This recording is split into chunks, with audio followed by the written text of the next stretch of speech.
hear you, Olympia. You shared with us your hopes, dreams, your fears, your concerns. You want to be able to have housing. You want to be able to own a home someday. You want your small business to really grow, thrive, and add employees. It's why we're working on the Olympia Strong plan. This plan creates a future in which everyone has the opportunity to grow and thrive. Based on what we learned from community members and data, we're exploring ways that we can extend our partnerships and our programs around important things like increasing affordable housing and household financial security. Looking at ways to extend opportunity for higher paying jobs, especially in growing industry sectors like the medical field, the trades, and clean energy. We're also looking at ways that we can continue to work with partners on pathways to education and training opportunities that meet people where they're at in life, as well as supporting businesses and entrepreneurs here in Olympia. This is a plan to build a stronger, more inclusive economy that works for everyone. And when I've talked to the larger employers in Olympia, or any employer, frankly, they always talk about their greatest asset. Their greatest asset is their employees. And I think that Olympia's greatest asset is our residents, people that call this place home. In Olympia, we have an incredibly deep network of people that care for Olympia. What we really have to do is show how much there is to be proud of in Olympia. And there's a lot. Our future is going to be bright. Be part of the plan. Take our survey on Engage Olympia and attend an upcoming public meeting. Shape the future of our city with your involvement.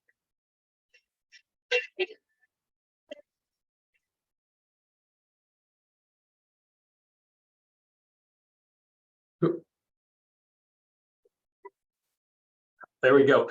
Well, thank you all in our audience tonight for, we just wanted to start with that little video. That was a video that we'd posted on our website, Engage Olympia, concerning this project. We thought it was a nice introduction to the conversation that we are going to be having tonight.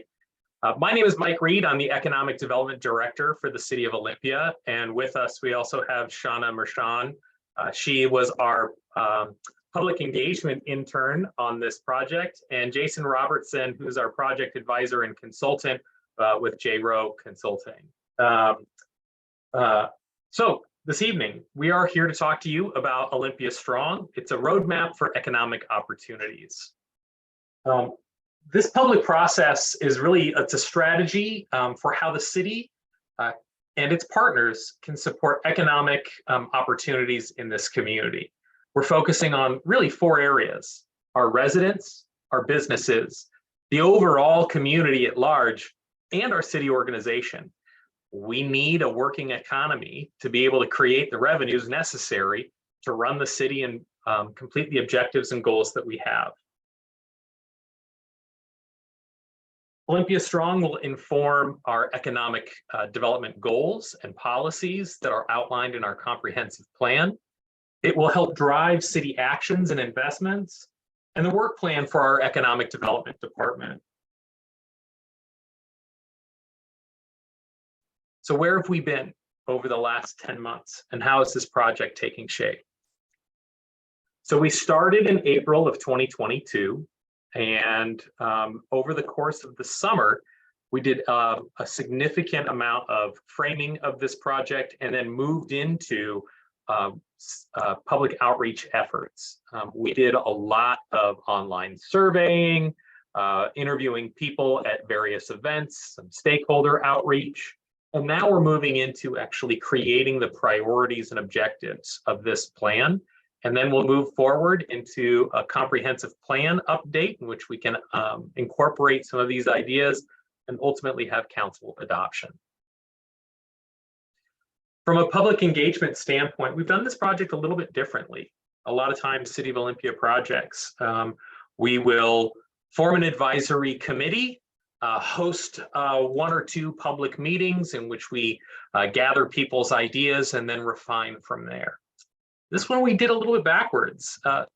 We're a year into this project, and this is our first public open house. And it's not because we haven't been talking to the public. It's that we wanted to hear from the public first in a way that we've operated a little bit differently. So what we've done this time around is really tried to get out to where people are. We've heard a lot of times that city processes can be difficult and sometimes not fully accessible to everybody all the time.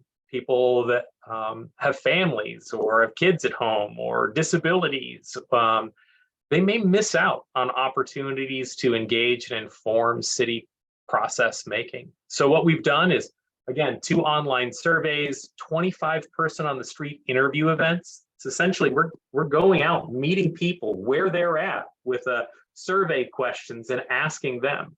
We went to 35 different community interviews with stakeholders. We had 5 listening sessions with underrepresented groups. An example of that would be adults with disabilities looking for employment. We did 3 industry focus groups. We've been to 7 advisory board, different advisory boards at the City of Olympia. We've had 6 community group briefings. We also had a station at the Osho Cultural Center in Tumwater 7 Saturdays in a row. It was really interesting. Our objective was to reach populations that haven't been able to participate, and oftentimes those might be marginalized populations that we know we need to do a better job incorporating their input into city process. What's fascinating about doing that is we heard things that we haven't always heard before. Some new concepts, new ideas, and frankly, new needs that we weren't 100% aware of. What are some of the needs that we heard through this process? We heard things like we need to work on closing the equity gap, boosting affordable housing and home ownership, elevating more people out of poverty, championing youth, creating and cultivating career pathways, supporting entrepreneurship, small business, large employers, and industry sectors. And finally, fostering community vitality.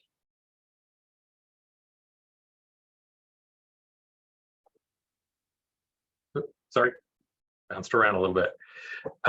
One thing we want to recognize is that we are not starting from scratch in this work. What we've learned is that so many of the initiatives are already underway. There is so much support, activity, and work being done in this space to address economic opportunities in our communities.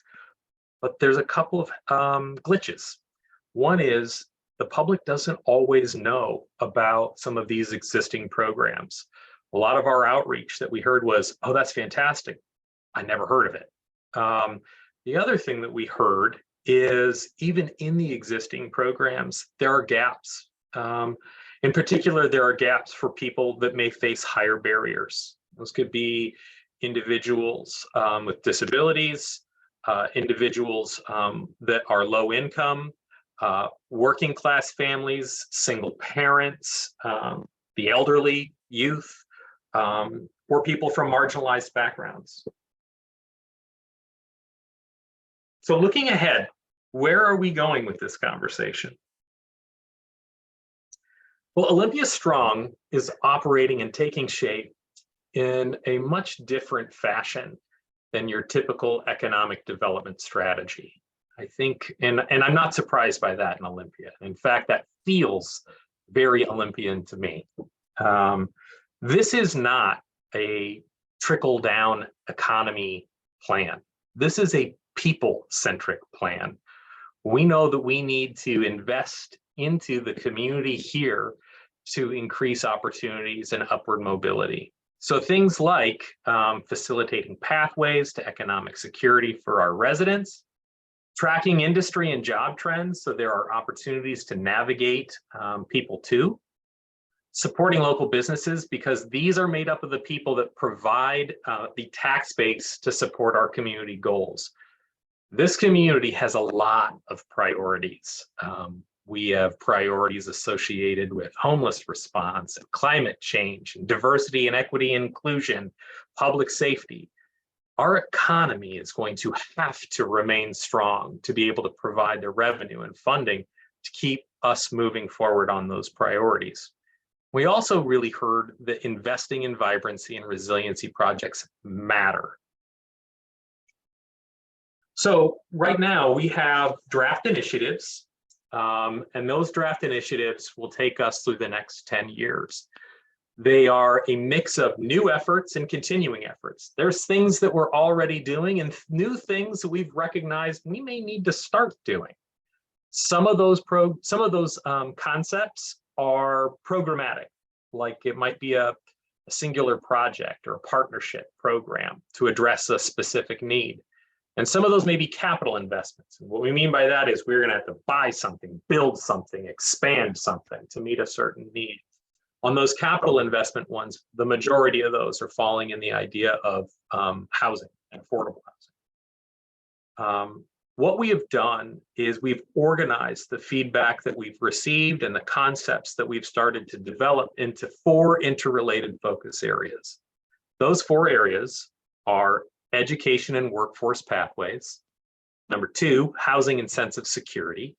Number 3, business enterprise resources and support. And number 4, community pride, lovability, and resiliency. Most of this work will not be led by the city of Olympia.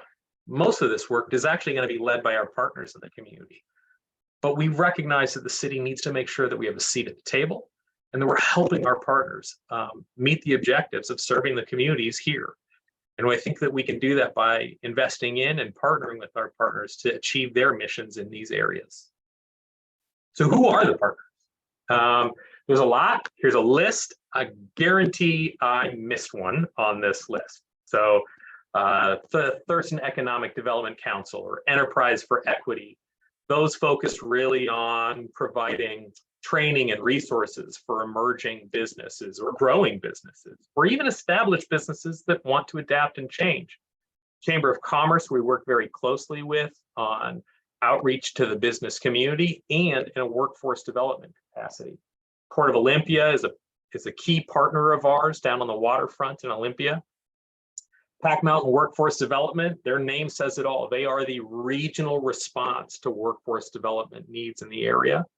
We know that education will be a considerable partner in achieving a lot of these objectives, and that's everyone from South Puget Sound Community College, the Evergreen State College, the Olympia School District, and ESD 113. There's some nonprofits and not-for-profits in the area that we know that partnering with and being aware of what they're doing will help us achieve our goals. Places like the United Way, Morningside, and the Northwest Cooperative Development Center.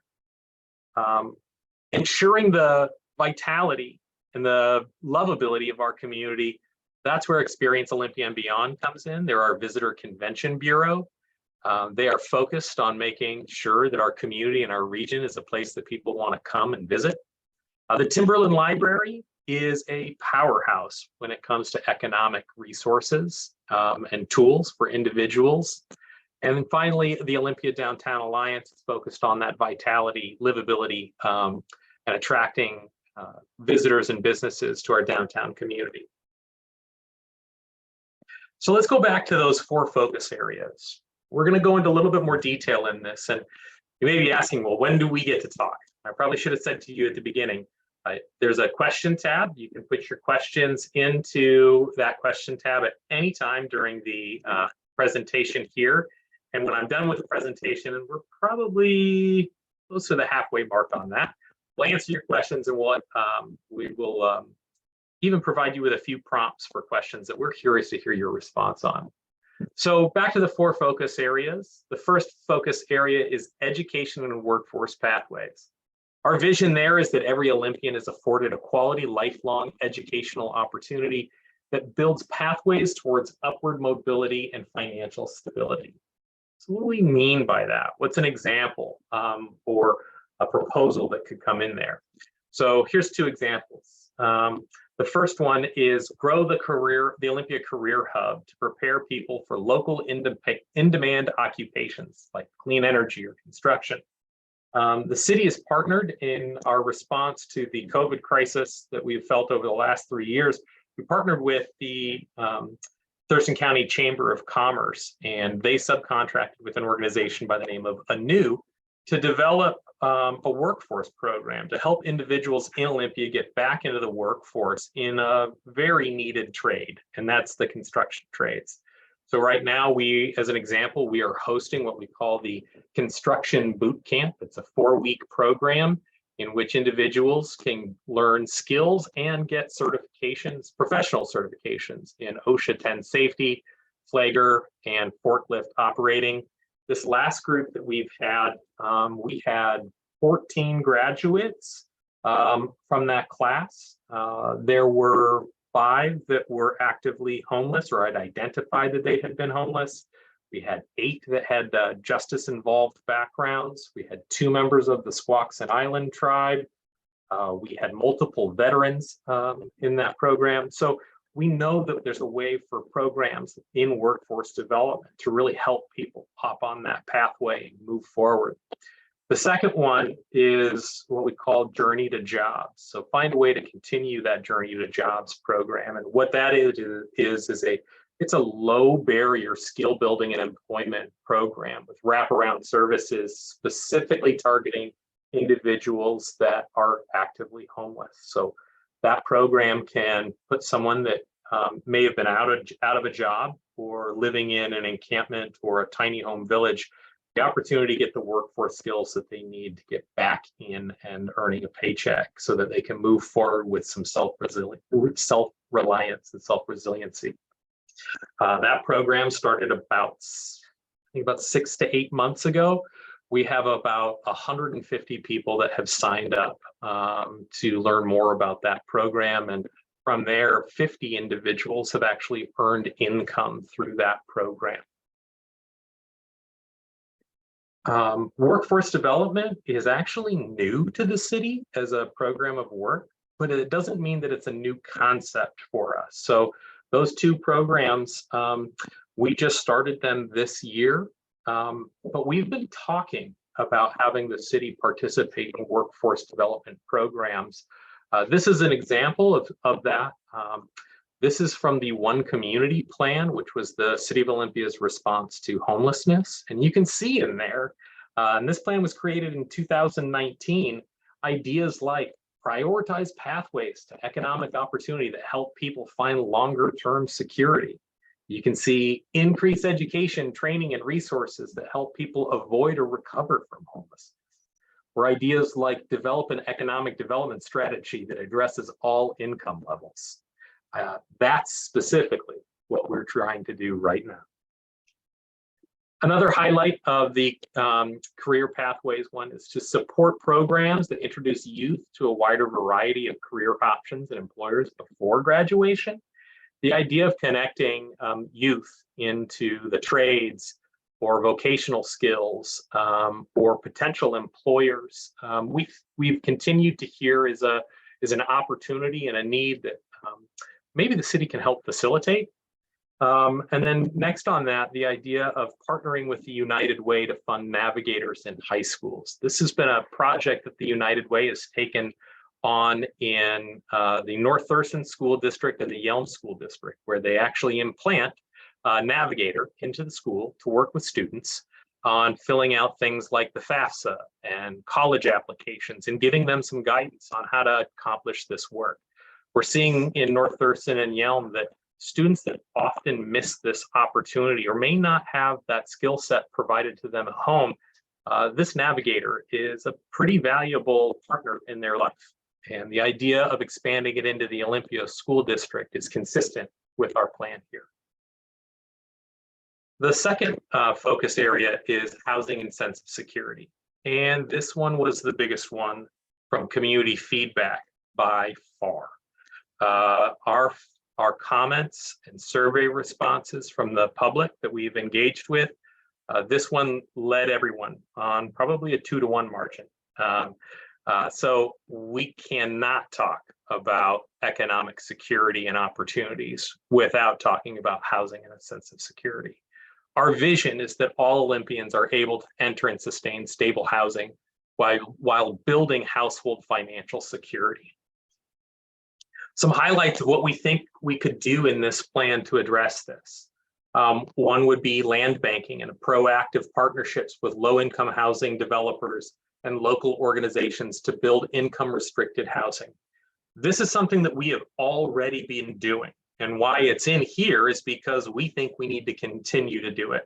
An example of this would be our partnership with Habitat for Humanity on the property on Boulevard in Southeast Olympia.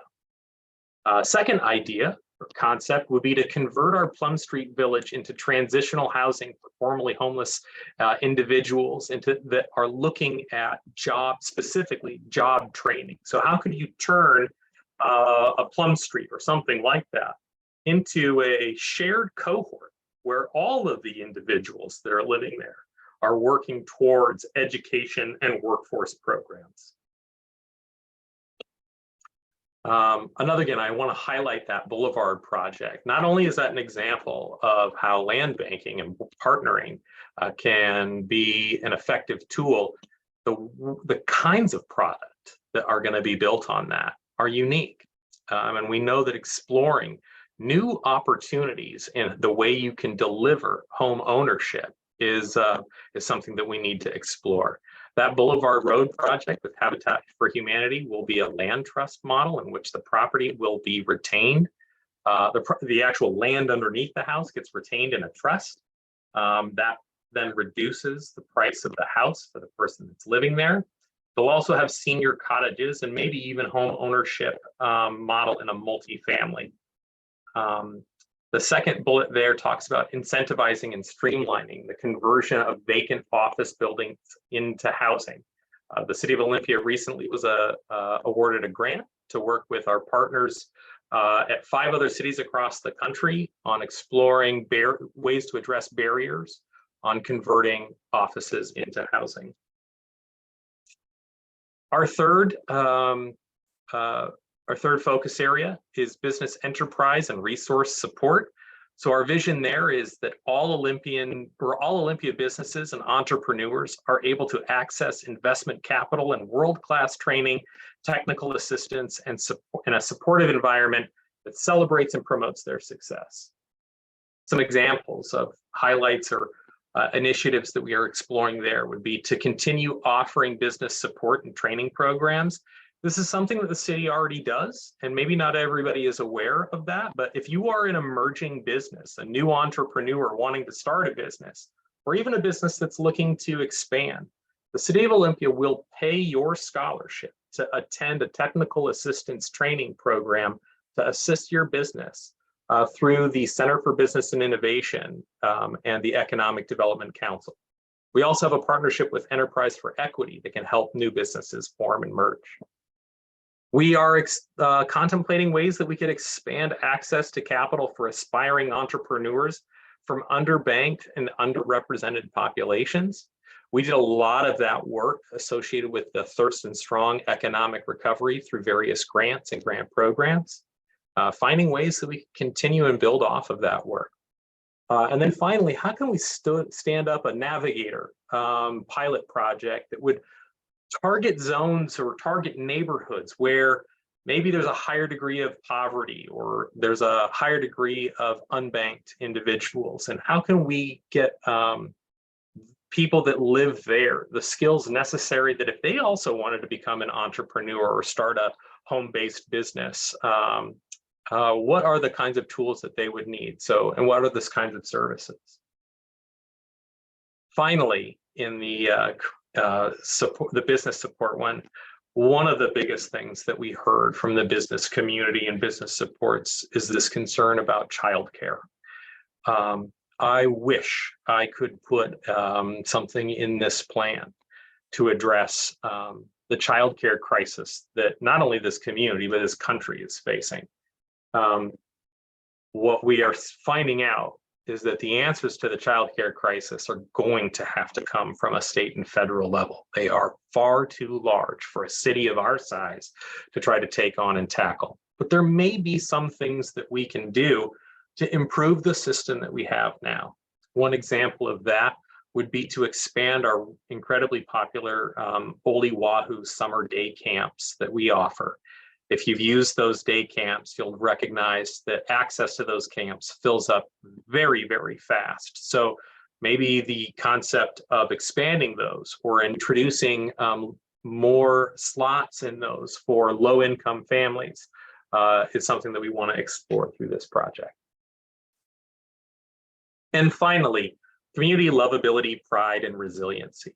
Our vision here is that Olympia is a safe, resilient, and welcoming city with strong, inclusive support networks and an abundance of community character. Some examples in that space would be advance arts, culture, and heritage initiatives that expand our creative economy. We want to be able to support, implement, and promote initiatives that create unique, welcoming places and spaces in Olympia for the benefit of community and visitors. Why I think that this is so important is economic development is significantly changing.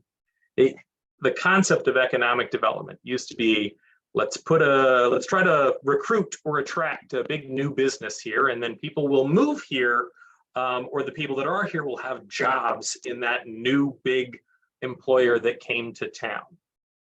It doesn't work that way anymore. Now, employers and investment goes where people want to live. So focusing on the livability and the lovability of your community becomes very important, especially now that remote workers have taken place in our economy.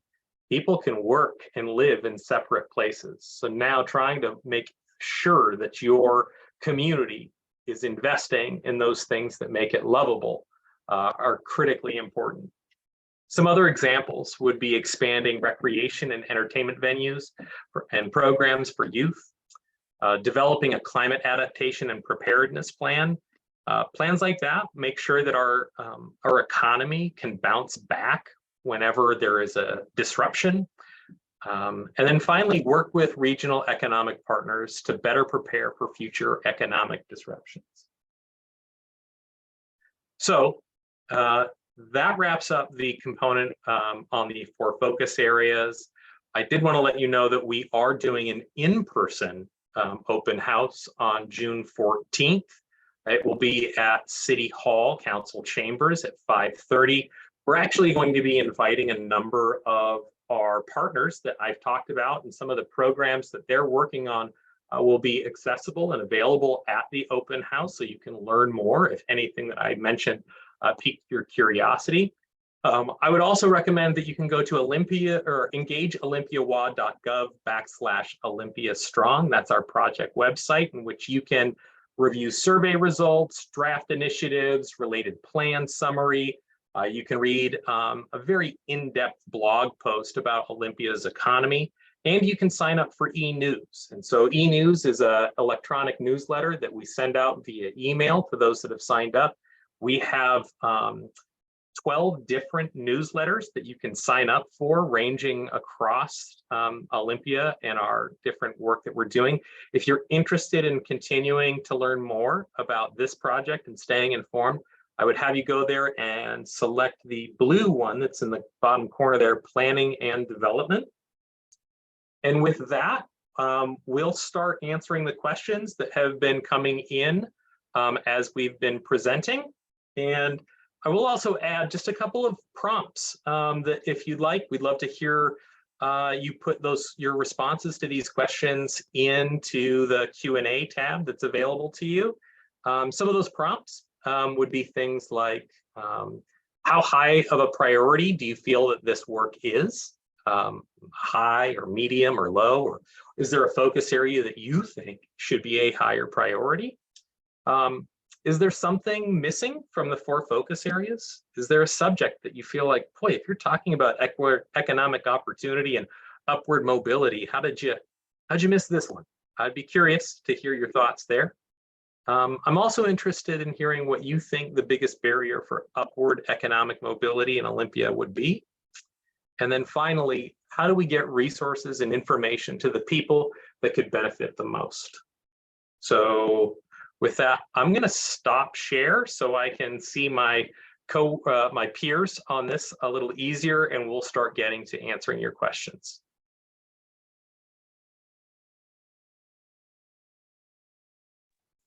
So we have a question from Janice Wheeler, and she's wondering, how is Olympia Strong going to be funded? And is it going to be funded with property taxes, grants? What is our plan?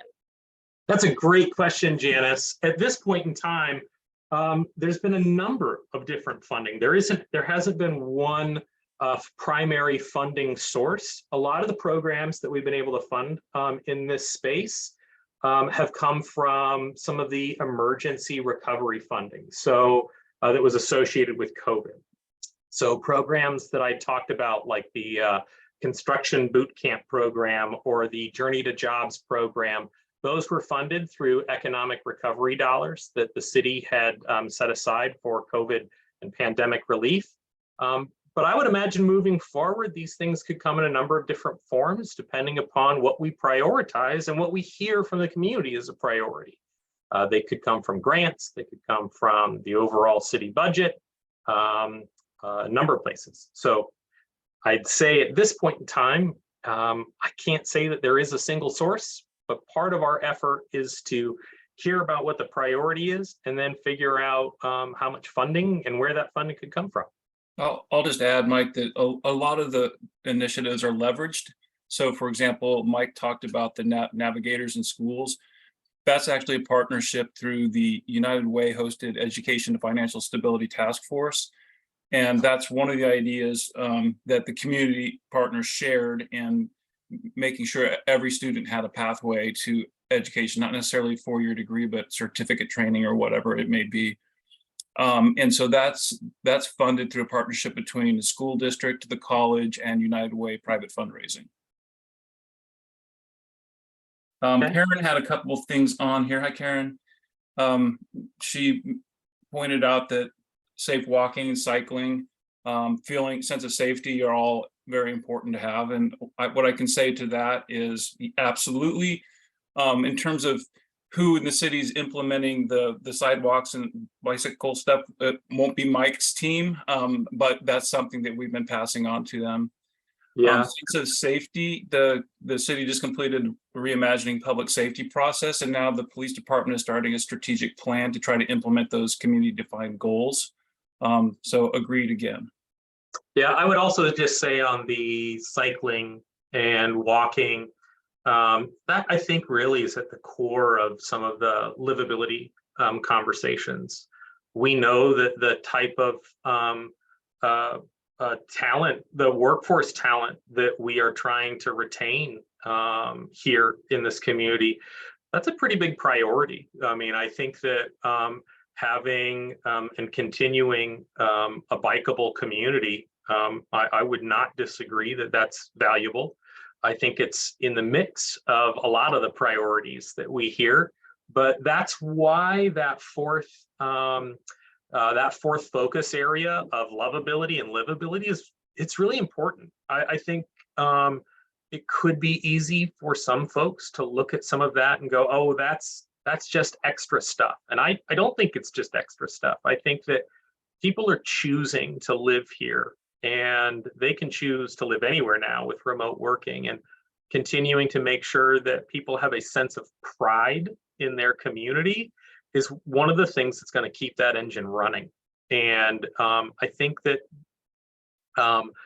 those things are community pride investments. So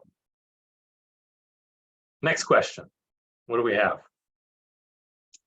I see a question here. How do you decide what needs to be done in Olympia only versus regionally? That is an excellent question. This, again, is not working in a vacuum. And a lot of the parts of our economy, they don't really care where the city's boundary lines start and finish. The economy, we learned during COVID, it hit everybody. COVID did not care where the boundary line between Olympia and Lacey was.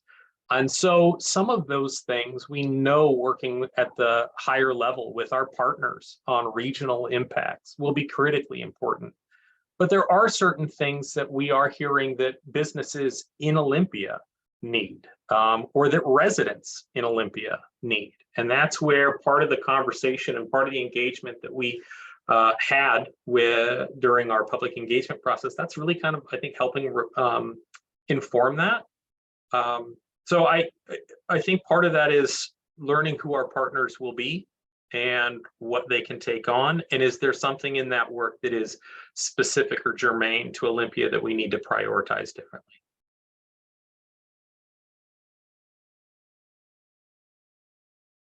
I see a question, more public transport. For example, there's no bus service to Squaxin Park.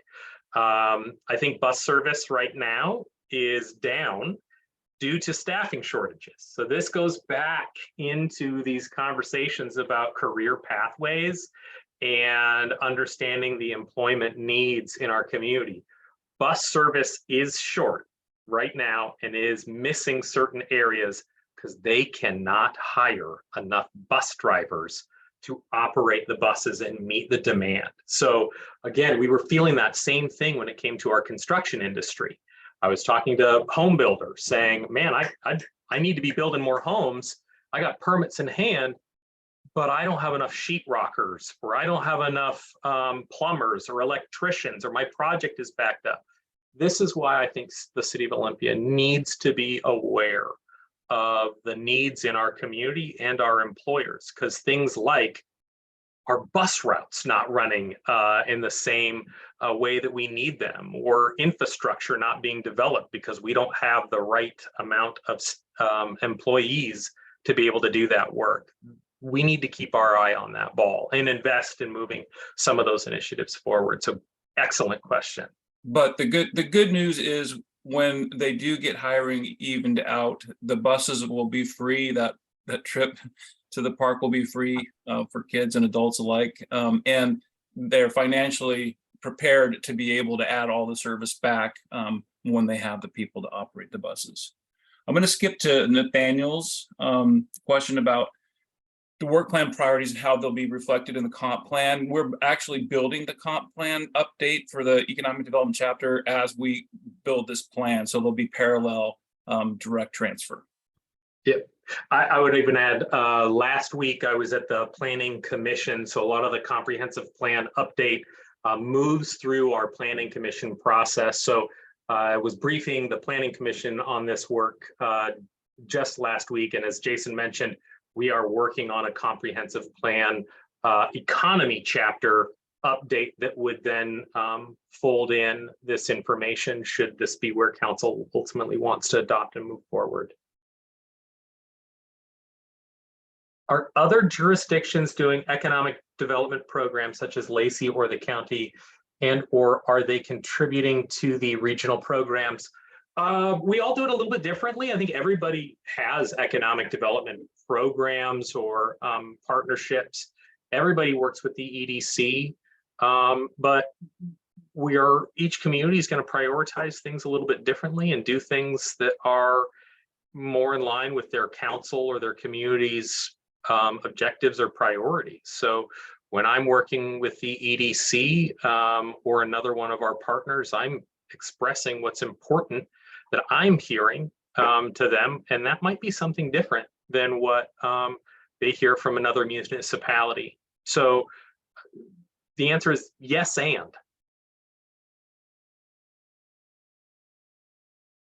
Does the city plan to integrate the thirst and climate mitigation plan into its economic development plan? Yes. So the city of Olympia is working on implementing the thirst and climate action or mitigation plan into everything that it does, including this economic development work. So right now at the city of Olympia, every staff report that goes forward to council on anything requires a climate assessment. And our climate programs director, Dr. Pamela Braff, works with all of us staff to understand how what we're moving forward, maybe in our separate departments, aligns with, matches up, or maybe doesn't with the mitigation plan. And we have to report that in our staff reports that we do on everything we do.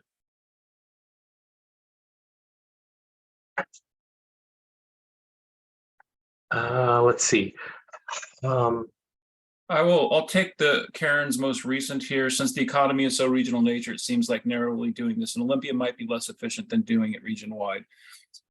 And so kind of building on what Mike said, there's a lot of things that we do regionally. You know, the intercity transit proposition 1 was a regional initiative. Thirst and Strong involved all the largest municipal partners, community development, and nonprofit communities together. And it was very efficient, and we did a good job serving everyone in the region geographically. Other things are harder to make work regionally, but duly noted and agreed. Yeah, I will encourage my partners at other communities to do this similar kind of outreach and understand what their community members want to have them do as well. So Olympia did do this project differently than our peers and our partners, and this really was a people first and Olympians first response to this kind of work. And just to finish up, so you've heard us reference Thirst and Strong, and if you're not familiar with it, that was the collective response to COVID pandemic and supporting workers and businesses. And that, President Biden said the pandemic is over a little while ago, and now everyone's kind of back doing their own thing. So Olympia is doing an Olympia specific, Olympia Strong plan to kind of build on the core tenets that we built through Thirst and Strong. And those were critical measures to better create equity. We found out ways to kind of expand the EDC to have a BIPOC advisory task force and so forth. But there's things each city can do on their own to enhance those efforts. Let's take Lori Hewitt. How do you plan to convince the many folks I hear from who live outside the city core who truly believe it is unsafe to come to Olympia? They currently do all their activities outside the downtown area. I don't believe it's particularly unsafe. They clearly do not feel that it is livable. Lori, that's a very serious question, and it's something that is on all of our minds. We have heard from the community in many different ways that there are significant concerns or perceptions or even realities concerning public safety. And those can be downtown or frankly anywhere in Olympia. I think that what I do is to work within the city and the partners that we have in law enforcement and crisis response to make sure that we're addressing some of those needs. Our homeless response team as an example, but also continuing to work with some of our partners. As an example, our partnership with the Olympia Downtown Alliance to make downtown feel more safe, clean, and welcoming. So an example of that, we have done more to light up downtown, create a space that feels frankly safer and welcoming. We've done that through a number of various placemaking initiatives, more murals, more lighting, more graffiti prevention, more resources going to picking up waste, trying to address some of the collateral impact of various shelters or interventions that we've had. An example being relocating the former mitigation site to outside of the core of downtown towards a bit farther down Plum Street now into Quint Street Village. So I think we're making impact or we're addressing some of the challenges and making some headway on some of those issues. I think that they're very real concerns though. And so part of it is, again, that focus on lovability. How can we make sure that we have events and activities and exposure to some of these places that will make people feel invited and want to come back and want to tell their friends. Okay. I see Roger Nelson, can the city work with HUD to provide subsidized housing? Yes, we do. So the Department of Housing and Urban Development, or HUD, does provide the city with what we call Community Development Block Grants, or CDBG grants. And we do use those funds to do a lot of the work in to address housing affordability and helping keep people in their homes I will tell you the amount of money that we get from HUD will nowhere near meet the amount of need or demand that we have in this community. But we do get it, and we do use it, and we partner with programs and associations to address low-income individuals in our community and housing affordability. Finally, I appreciate that the city is reporting out what they are or are not doing on the TCMP clerk, the Thurston County mitigation or Thurston Climate Mitigation Plan. But is there any accountability to reach the stated goals in 2030, which is currently not on track? Or do you simply report what you do or don't do? Lisa, that's a great question. To be honest with you, I am not the staffing subject matter expert on that. I would, to really get you the right answer on that question, I would have to direct you to our climate programs director, Dr. Pamela Braff. I do know that she is actually going to be at our open house that we have on Wednesday, but you can also find her information on multiple places on the city's website. I think that if you just Googled City of Olympia climate, you would find a page with her contact information. That's a great question. I'm sure she'd be ready to answer that in a much clearer way than I could.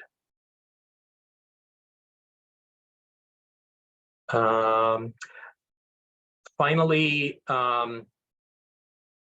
in the survey I participated, the prioritization was only among listed action items. Of course, all of the ideas looked good, but if I knew that some other important city activities would not be funded, I would prioritize many of the actions as low, not just 1, 2, 3, 4, and 5. I continue to hear the city manager say we cannot say what cannot be funded. Some of these are longstanding requests from neighborhoods. There are things neighborhoods want to make them feel love for the community, but they get frustrated with the budget response. I hear you. We are in a city of very positive competing interests. I mean, that's a challenge. I recognize that. I don't have an easy answer for that. I agree with you. This wasn't a full city budget prioritization survey or plan. This was specifically a plan talking about initiatives associated with economic opportunity and upward mobility. And so that's why those questions were not things about roads or parks or other city supported infrastructure or other budgetary issues. I will say, because of the way we did our outreach with this project, we did hear voices that I have never heard from during the city's budget process. People that are not in established neighborhoods, don't have neighborhood associations. And we heard very loud and clear not only the support for these kinds of programs, but the need for some of these programs. What we discovered in some of the data is that at least 1/3 of Olympians are living far too close to the edge of poverty. And that comes from the United Way's most recent ALICE report. The ALICE report stands for Asset Limited, Income Constrained, and Employed. So our working poor. So effectively 1/3 of all Olympians fall into that category. And a lot of them are renters. We saw a very strong disparity between homeowners and renters when we asked questions about economic insecurity and things that show up as a result of economic insecurity, such as the ability to purchase food, the ability to make your utility payment. One example, and I know we have a community survey that was a statistically verifiable survey. We're getting the results on that shortly and sort of dicing those up. But we asked a similar question in our survey, which admittedly was not a statistically verifiable. You had to go and seek out the survey and answer it. But we saw that renters, something almost like 90% of renters were feeling constrained over the course of last year on their ability to buy food at some point in time. Homeowners, that was less than 10%. So very stark different worlds for different community members. And I think that part of that we're going to have to address and discuss as we continue to move this project forward and put this project forward with all of the other cities' priorities and think about how this fits together. There is no one priority right now that is trumping another. We have to find ways that we can accomplish a multitude of work. Climate change and climate adaptation work is critically important. Housing and homelessness response is critically important. Maintaining the infrastructure and safety of our residents is critically important. And I think what we're finding out is making sure that our community members and Olympians can expand their economic opportunities so that they can continue to thrive and stay in this community is also critically important. So with that, I don't see any more questions in our chat. And I don't want to just keep talking at folks unless there's something that they wanted to hear me talk about. So with that, I think we will sign off. You'll get 8 minutes back. Oh, one more second. There is one more question. How can the help for creating more housing aim the help to rentals that will be affordable? Let me see. I'm not sure I entirely understand. How can the help for create?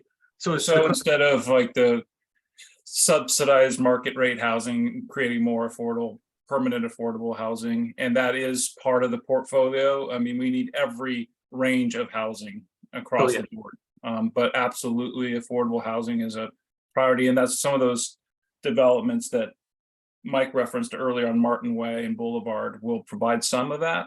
We need more. Yeah, I definitely think that's where the city and what we talked about is one of the priorities in there is the sort of land banking concept. So when we have seen affordable housing projects being developed in Olympia, it's primarily because the city had control of the land to begin with, and we were able to offer that property at a discount to developers with deed restrictions requiring them to provide affordable housing or a subset of affordable housing as a part of the deal. Examples of that would be the Boulevard project that we're talking about. There's the project that was the former Griswold furniture or office supply that burnt down in downtown. That one will have some affordability provisions. There is the city-owned property that we purchased on 2828 Martin Way. That now has the Unity Commons. And then finally, there's a project that the city purchased, a piece of property the city purchased about a year or so ago that we'll be moving forward with a developer, and it's out on the Franz Anderson property. So you are right, we have to specifically target affordable housing, but there is also a need for all kinds of housing. We are behind the ball on all housing types from a data standpoint. So,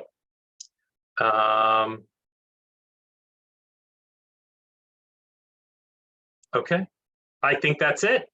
Thank you all for your time. I appreciate it. If you have more questions, you're always welcome to email me. My contact information is on that website that we referenced, the engageolympia.com, and you look for Olympia Strong.